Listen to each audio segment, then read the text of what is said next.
अस्सलाम वालेकुम नाज़रीन, आप देख रहे हैं ज़ी एंटरटेनमेंट। मैं हूँ ज़हीर अहमद। नाज़रीन, बड़ी मशहूर फ़िल्में हैं भारत की। जो दो फ़िल्में हैं, देवदास और फिर उमराव जान अदा, इस हवाले से इसकी पीछे की स्टोरियाँ क्या हैं, कहानियाँ पीछे क्या हैं, क्या किस तरह बनी थी, क्या हुआ था, इसके हवाले से आपसे बात करेंगे। बिमल रॉय जो हैं बड़े मशहूर डायरेक्टर हैं, इंडिया के थे बल्कि। और उन्होंने देवदास फिल्म बनाई थी, जो पुराने वाली देवदास थी, जो यानी कि दरमियान वाली देवदास थी। एक वो कुंदन लाल सहगल की थी, फिर शाहरुख खान की थी। जो दरमियान में दिलीप साहब की फिल्म आई थी देवदास, उसके वो डायरेक्टर थे। वो मौसीक़ार नौशाद साहब के पास गए। उन्होंने कहा जी मैं फ़िल्म जो है वो देवदास बनाना चाहता हूँ, तो क्या किया जाए। तो नौशाद साहब ने उन्हें मशवरा दिया कि आप देवदास अगर बनाना चाहते हैं तो आप के एल सहगल साहब को कहाँ से लाएंगे, क्योंकि देवदास जो बनी थी उसमें के एल सहगल साहब थे, फिर उनकी आवाज़ कहाँ से लेके आएंगे।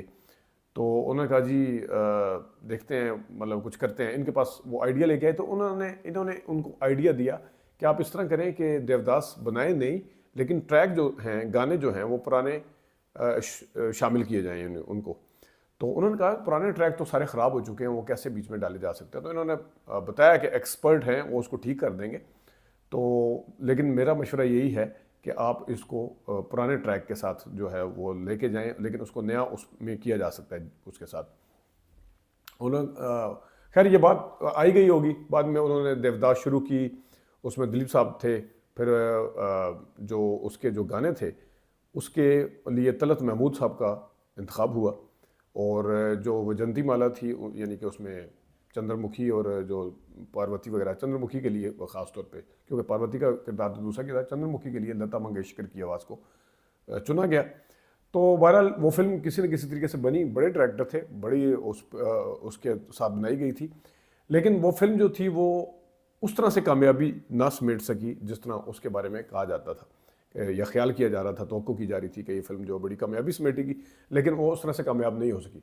तो बाद में नौशाद साहब कहते हैं कि असल में मेरा जब मानना यही था, मेरा कहना यही था कि जो कुंदन लाल सहगल साहब हैं, उनकी आवाज़ है, उस तरह से वो सारा कुछ वो नहीं हो सका।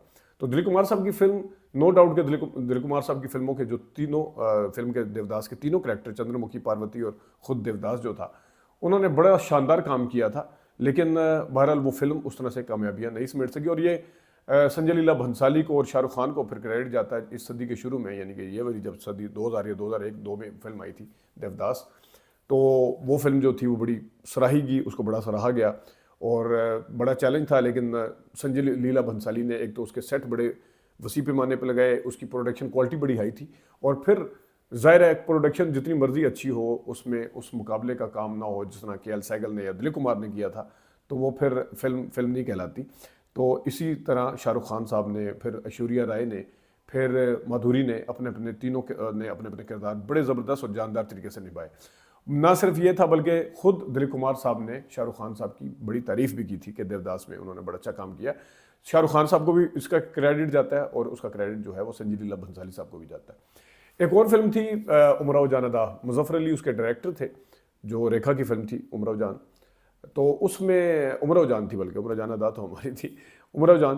तो उसका भी मुजफ्फर अली साहब इनके पास तशरीफ़ लेके आए। उन्होंने कहा जी आप जो है वो फिल्म बनाए, मैं उमराव जान के हवाले से फ़िल्म बनाना चाहता हूँ, तो आप उसका हिस्सा हो।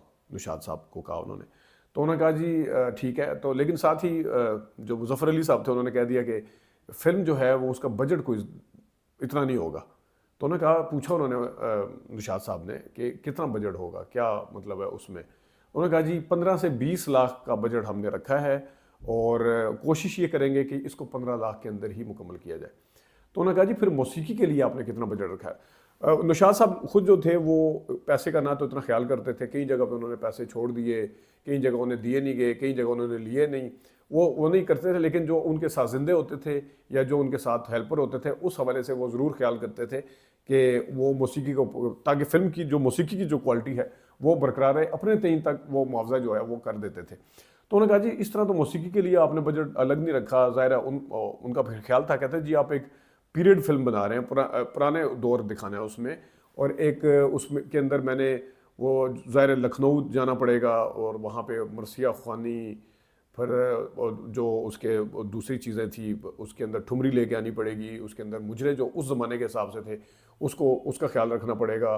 और जो इसके अंदर चीज़ें थी, लवाजमात थे जो म्यूज़िक के पॉइंट ऑफ व्यू से थे, तो वो करना पड़ेगा। तो वो तो इस तरह तो ये नहीं हो सकेगा। तो इस कम बजट में तो मैं मतलब वो उन्होंने हामी नहीं भरी। उन्होंने कहा जी इस तरह तो कंप्रोमाइज़ हो जाएगी सारी क्वालिटी। तो उन्होंने कहा जी ठीक है। फिर वो खैर उन्होंने ख़याम को ले लिया। उस वक्त मौसीकार जो थे ख़याम थे, ख़याम को लिया, फिल्म आई, फिल्म चली और फिल्म को बड़ा पसंद किया गया।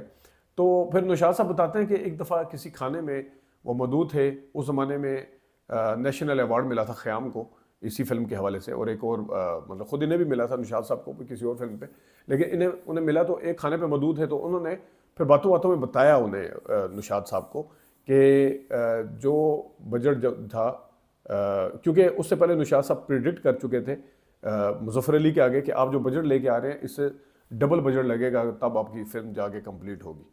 और फिर वही हुआ। फिर वो जब खाने में मौजूद थे तो ख़याम साहब ने बताया कि जितना बजट इन्होंने रखा था उससे दुगना तिगना बजट लगा। तो फिर उमराव जान अदा बनी थी, और फिर वो बनी थी और फिर चली भी थी। लेकिन नौशाद साहब का जो ख्याल था वो मेरे ख्याल में दुरुस्त साबित हुआ। फिर एक फिल्म थी, आपको याद होगा, बिजू बावरा साहब। उसके हवाले से बड़ी दास्तानें मशहूर हैं बिजू बावरा के हवाले से। एक तो उसमें मोहम्मद रफ़ी साहब के गाने थे, और सुना है कि मौसीकार ने वो जो आवाज़ें हैं बीच में जब वो गाना गा रहे होते हैं दुनिया के रखवाले, तो वो ओरिजिनल रखी हैं। उसके अंदर बड़ा बड़ा कुछ है। उसके अंदर खैर एक अलग सी वीडियो बनती है उस दुनिया के रखवाले के हवाले से। तो बिजू बावरा को दोबारा से रीमेक करने का मशवरा दिया गया, लोगों ने दिया। तो कुछ लोग आए, उन्होंने नौशाद साहब से भी आगे कहा कि आप बिजू बावरा जो है वो दोबारा बनाए। तो वही फिर ख्याल था जो कि उनका ख्याल था देवदास की दफ़ा कि कुंदलाल सहगल कहाँ से लेके आएंगे। तो उन्होंने कहा कि हम मोहम्मद रफ़ी साहब जो हैं उनको कहाँ से लेके आएंगे।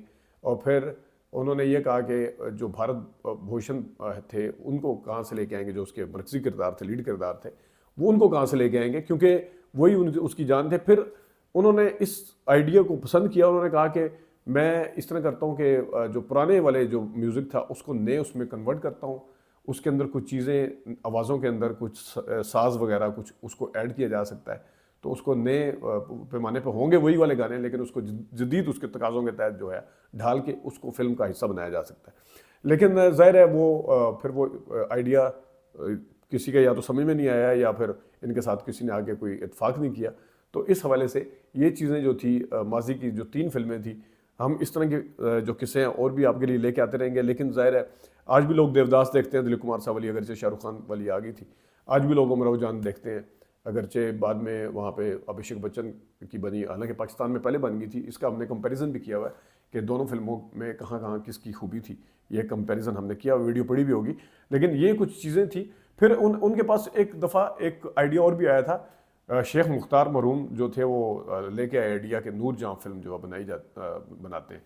तो शेख साहब के साथ कभी नौशाद साहब ने काम नहीं किया था, वो सख्त आदमी थे ज़रा। तो उन्होंने कहा कि आप इस तरह करें कि किसी और के साथ काम कर लें, मैं इस हवाले से, उन्होंने खैर उस में इनकार कर दिया था।